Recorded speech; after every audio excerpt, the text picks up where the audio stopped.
31 Julai 2019, Buletin 1.30 anda bersama saya Muhammad Syafiq Adnan. Tajuk utama tengah hari ini. 18 penuntut UPNM terbabit dalam kematian Zulfarhan Osman di arah bela diri.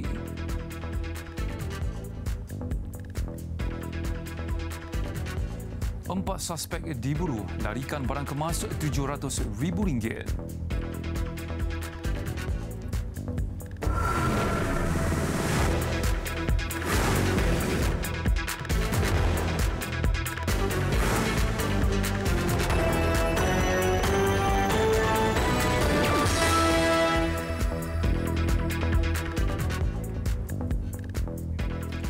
Assalamualaikum dan salam sejahtera. Mahkamah Tinggi Kuala Lumpur memerintahkan 18 penuntut Universiti Pertahanan Nasional Malaysia UPNM yang terbabit dalam kematian pegawai kadet laut UPNM Zulfarhan Osman Zulkarnain untuk membela diri. Keputusan itu dibuat Hakim Dato' Azman Abdullah selepas mendapati pihak pendakwaan berjaya membuktikan prima facie di akhir kes. 5 daripada tertuduh yang didakwa mengikut Seksyen 302 Kanun Keseksaan kerana membunuh adalah Muhammad Akmal Zuhairi Azmal, Muhammad Azamuddin Mat Sofi, Muhammad Najib Muhammad Razi, Muhammad Afif Najmuddin Azhar dan Muhammad Syabrin Sabri. Sementara seorang lagi tertuduh, Abdul Hakim Muhammad Ali, yang mendapat pertuduhan sama turut didakwa mengikut Seksyen 109 Kanun Keseksaan kerana bersubahat membunuh mangsa. Kesemua tertuduh yang berusia 23 tahun itu didakwa melakukan perbuatan itu di bilik 0410 blok penginapan Asrama Jebat UPNM antara 4.45 pagi dan 5.45 pagi 22 Mei 2017. Seramai 12 lagi tertuduh didakwa mengikut Seksyen 330 Kanun Keseksaan yang dibaca bersama Seksyen 34 Akta yang sama turut diarah membela diri. Kesemua mereka berdepan tuduhan kerana sengaja menyebabkan cedera terhadap mangsa bagi maksud hendak memerasnya untuk mendapatkan pengakuan mencuri komputer riba. Bagaimanapun, 3 tertuduh dilepas dan dibebaskan atas pertuduhan mencederakan mangsa dalam kejadian 21 Mei 2017. Hanya seorang tertuduh bebas mutlak iaitu Muhammad Akmal Akif alias yang dilepas dan dibebaskan tanpa dipanggil membela diri bagi pertuduhan mencederakan Zulfarhan. Perbicaraan kes yang bermula pada 29 Januari tahun lalu itu memanggil 29 saksi pendakwaan untuk memberikan keterangan.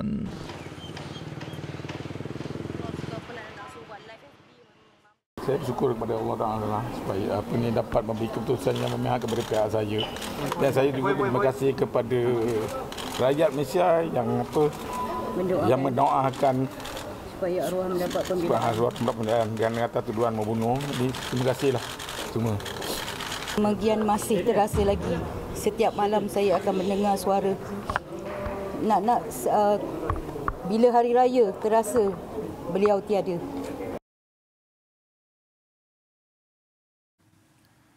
Sebuah kedai emas dalam pasar raya di Bandar Seri Putra Bangi kerugian kira-kira RM700,000 selepas disaun sekumpulan penjenayah malam tadi.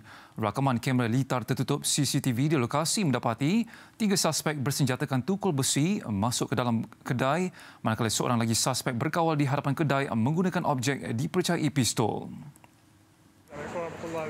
Timbalan Ketua Polis Daerah Kajang, Superintenden Muhammad Sabri Abdullah berkata, ketika kejadian jam 8.44 malam itu, terdapat 3 pekerja dan 6 pelanggan termasuk seorang kanak-kanak di dalam premis berkenaan.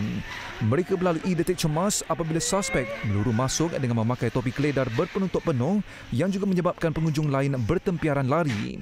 Seorang pengawal keselamatan tidak dapat berbuat apa-apa selepas digertak suspek yang mengacukan objek dipercayai pistol terhadapnya. Bagaimanapun, tiada pekerja dan pelanggan kedai emas berkenaan cedera dalam kejadian itu. Siasatan lanjut berhubung kes dijalankan mengikut Seksyen 395 Palang 397 Kanun Keseksaan kerana samun bersenjata. Kesemua suspek sedang diburu dan orang ramai yang mempunyai maklumat berhubung kejadian itu diminta menghubungi Balai Polis Berhampiran atau Pegawai Penyiasat Asisten Superintenden Rizwan Mat Saleh di talian tertera.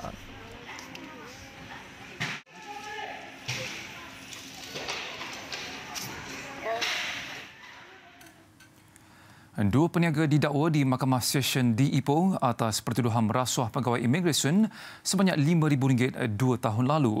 Tertuduh Fabian Dang Weng Min, 51 tahun dan Cho Chi Seng, 47 tahun, bagaimanapun mengaku tidak bersalah selepas pertuduhan dibacakan di hadapan Hakim S. Indraneru. Mengikut pertuduhan, kedua-dua tertuduh secara bersama didakwa memberikan suapan RM5,000 kepada penolong penguasa imigresen Perak Abdul Majid Muhammad. Rasuah itu sebagai dorongan tidak mengambil tindakan terhadap Chi Seng yang juga pemilik kopitiam di Pekan Menggelembu. Ini kerana dia melakukan kesalahan menggaji 4 warga Bangladesh yang tidak mempunyai permit pekerjaan. Kesalahan itu dibuat di sebuah restoran makanan segera di Meru Bestari Ipoh pada 13 Oktober 2017. Pendakwaan mengikut Seksyen 17(B) Akta SPRM 2009. Jika sabit kesalahan, mereka boleh dihukum penjara maksimum 20 tahun dan denda sehingga 5 kali ganda nilai suapan. Mahkamah menetapkan jaminan RM15,000 ke atas setiap tertuduh. Sebutan semula kes 28 Ogos ini. Seorang lelaki warga emas meninggal dunia akibat melecur teruk dalam kebakaran yang memusnahkan 29 rumah di Kampung Batung Pinangah di Tongot, Sabah petang semalam. Mangsa Eng Suan King, 63 tahun, maut selepas dikejarkan ke klinik kesihatan Tongot akibat melecur hampir 90%. Menurut pihak Jabatan Bomba dan Penyelamat Sabah, kebakaran bermula kira-kira 5.30 petang semalam. Kejadian turut menyebabkan sebuah tadika dan 2 kenderaan rentung selain sebahagian kuartus klinik musnah. Operasi memadam kebakaran dilakukan sepasukan anggota dari Balai Bomba dan Penyelamat Kota Kinabatangan dan Sandakan. Bagaimanapun, kejadian itu berlaku di kawasan terpencil dengan jarak antara 170 dan 190 km dari kedua-dua Balai Bomba. Kebakaran dapat dikawal pada jam 9.50 malam tadi. Punca kebakaran dan jumlah kerugian masih dalam siasatan.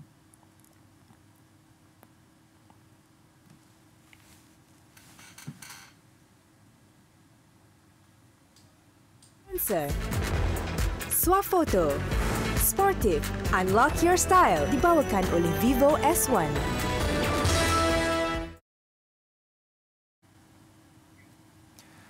Sepasang suami isteri di Alor Gajah, Melaka merayu simpati orang ramai bagi meringankan beban bayi mereka berusia 14 bulan yang menderita kanser buah pinggang.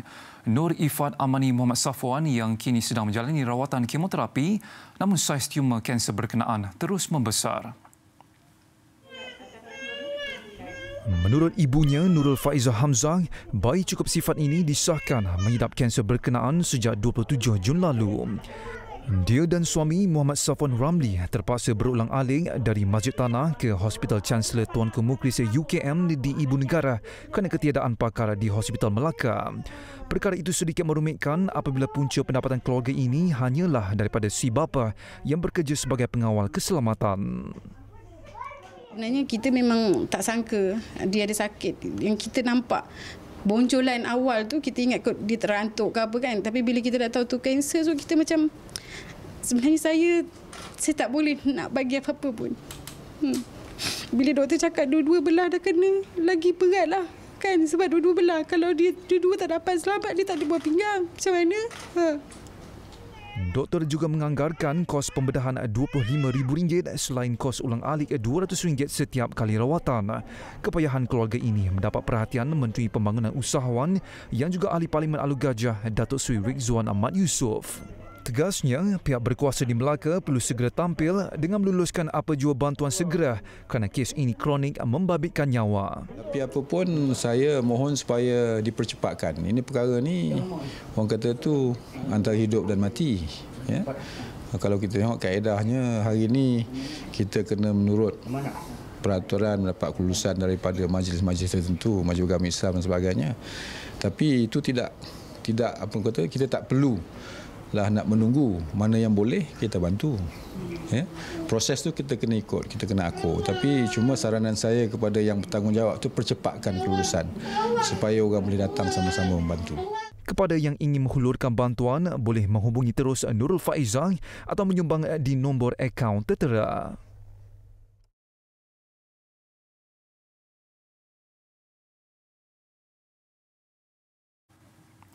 Raja Arab Saudi Raja Salman Abdul Aziz Al Saud menaja 20 jemaah Malaysia untuk menunaikan haji di bawah program Tetamu Raja Arab Saudi 2019 Istidhofah. Program tahunan itu ditaja sepenuhnya melalui peruntukan peribadi Raja Salman membabitkan kos penginapan, tiket kapal terbang, makan minum serta kos di Masyair Haram. Duta Besar Arab Saudi ke Malaysia, Mahmud Hussein Said Katan berkata, melalui program Istidhofah itu, Kerajaan Arab Saudi berjaya menghimpunkan sejumlah besar umat Islam dari seluruh dunia. Mereka yang terpilih terdiri daripada kalangan agamawan, wakil kerajaan, ahli akademik, pendakwah dan pertubuhan bukan kerajaan NGO. Kumpulan itu akan berlepas ke Jeddah dari lapangan terbang antarabangsa Kuala Lumpur KLIA pada 2 Ogos dan berada di Arab Saudi sehingga 17 Ogos.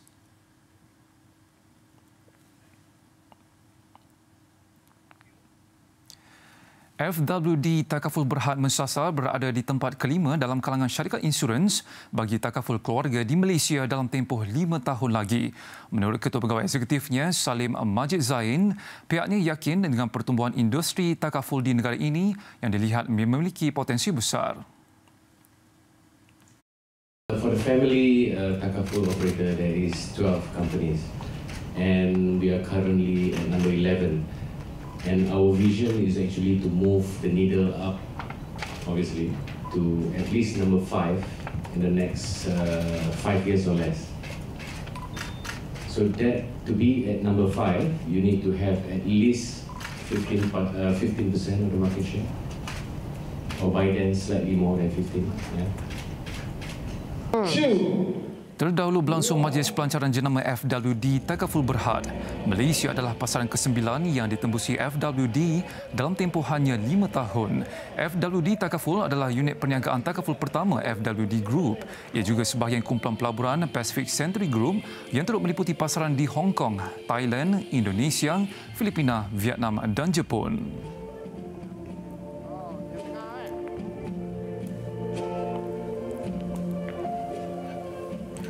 Kerajaan digesa menggiatkan insentif kepada sektor penting negara selain mewujudkan pasaran lebih terbuka. Ini memandangkan pelaburan sektor swasta negara menunjukkan penyusutan ketika ini. So there's a lot of, for private investment, investors, there's a lot of wait and see. What direction is this government taking the economy? Slowly, confidence is returning.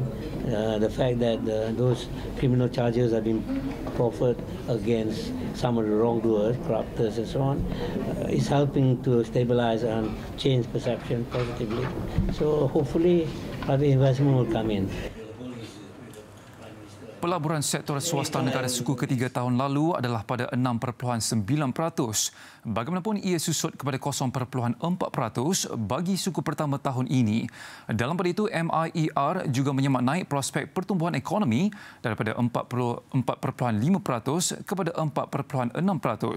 Dalam pada itu, indeks perniagaan MIER merosot kepada 94.2 mata pada suku kedua 2019 berbanding 94.3 mata pada suku sebelumnya.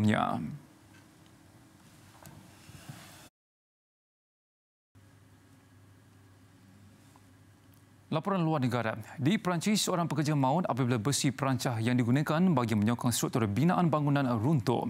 3 lagi pekerja yang terperangkap di bawah runtuhan berjaya diselamatkan oleh anggota bomba.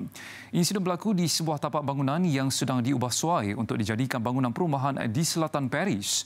Ketiga mangsa yang cedera parah sedang dirawat di sebuah hospital berdekatan. Susulan kejadian, operasi di tapak pembinaan itu dihentikan serta-merta. Punca kejadian sedang disiasat.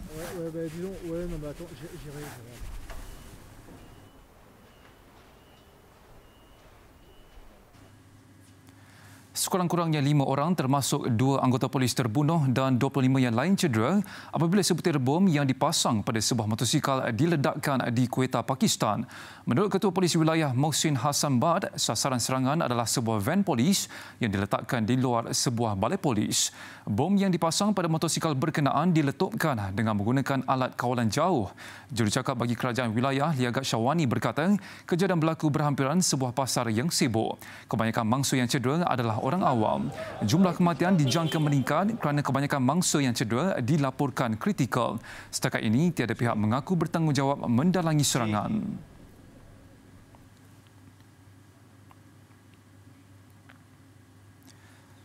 Pihak berkuasa Sudan mengarahkan penutupan sekolah di negara itu berikutan demonstrasi oleh sekumpulan pelajar di Khartoum bagi membantah pembunuhan 5 pelajar. Mangsa ditembak mati dan lebih 60 lagi cedera ketika perhimpunan yang diadakan di Al-Obeid kemarin. Penunjuk perasaan menuduh pasukan sokongan pantas RSF menembak mati semua remaja berkenaan. Sebagai langkah keselamatan, Gabenor semua negeri diarah menutup tadika sekolah rendah dan menengah bermula hari ini sehingga notis selanjutnya. Dalam pada itu, Tabung Darurat Kanak-Kanak Pertubuhan Bangsa-Bangsa Bersatu UNICEF menggesa pihak berkuasa untuk menyiasat pembunuhan itu dan pelaku dihadapkan ke muka pengadilan. Pengerusi Majlis Tentera Sudan, Jeneral Abdel Fattah Al-Burhan, turut mengutuk pembunuhan itu.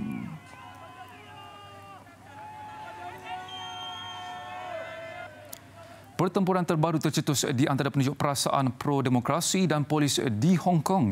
Kekecauan berlaku apabila polis mengumumkan 44 penunjuk perasaan yang ditahan dalam pertempuran pada Ahad lalu dikenakan tuduhan merusuk. Jika sabit kesalahan, tertuduh berdepan hukuman penjara sehingga 10 tahun.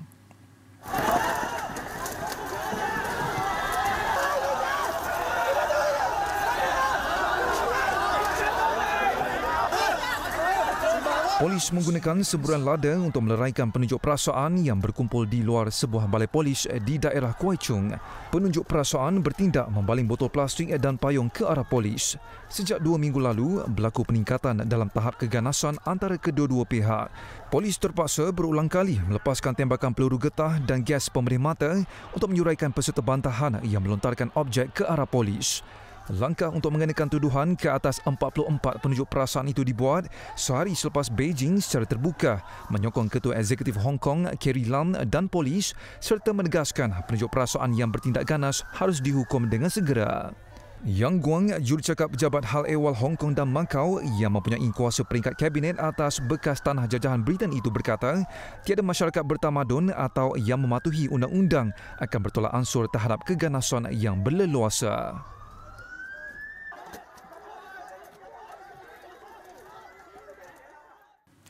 Kita ke laporan sukan. Kejohanan bola sepak Piala AFF bawah 15 tahun di Chonburi, Thailand.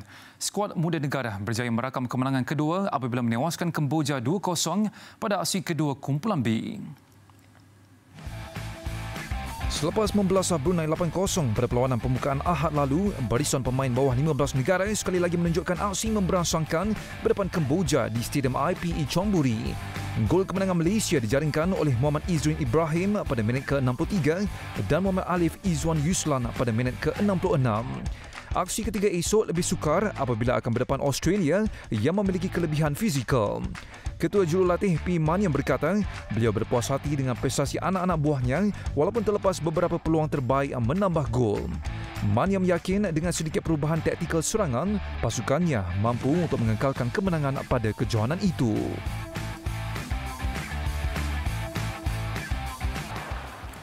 Saingan Liga Hoki Remaja Malaysia MJHL memasuki peringkat separuh akhir dengan pertemuan juara bertahan SSTMI Thunderbolts menentang Anderson Thunderbolts paling menjadi tumpuan dan SSTMI menepati reputasi selaku pasukan pilihan selepas melakar kemenangan 4-2 mengatasi Anderson sekaligus meraih kelebihan menjelang pertemuan separuh akhir esok. Satu lagi aksi AHP MSP Thunderbolts menentang SSMS Resilient juga turut berkesudahan dengan keputusan 4-2. Selaku pasukan pilihan, penguasaan jelas disajikan SSTMI Thunderbolts berdepan Anderson Thunderbolts pada peringkat separuh akhir pertama Liga Hoki Remaja MJHL. Bagaimanapun, SSTMI terpaksa menunggu sehingga minit ke-19 sebelum Muhajir Abdul Rauf menjaringkan gol pertama. 6 minit berselang, SSTMI menggandakan kedudukan menerusi Kapten Muhammad Amirul Hamizan Azhar. Bersambung suku ketiga, SSTMI 3-0 di depan giliran Muhammad Muhyiddin Muharram mencipta gol pada minit ke-42. 2 minit sebaik suku keempat bersambung, Anderson bangkit merapatkan kedudukan 3-1 hasil jaringan sudut penalti Muhammad Fahmi Khalid. Dan Anderson semakin bersemangat apabila gol kedua pasukan menyusul pada minit ke-54, kali ini menerusi gol padang Muhammad Syazwan Syafiq Basir. Usaha Anderson untuk mengikat perlawanan bagaimanapun tidak menjadi kenyataan. Sebaliknya, bekalan selesa diraih SSTMI setelah gol sudut penalti Sharman Makti melengkapkan kemenangan 4-2 sekaligus memberikan kelebihan kepada SSTMI menjelang aksi timbal balik separuh akhir.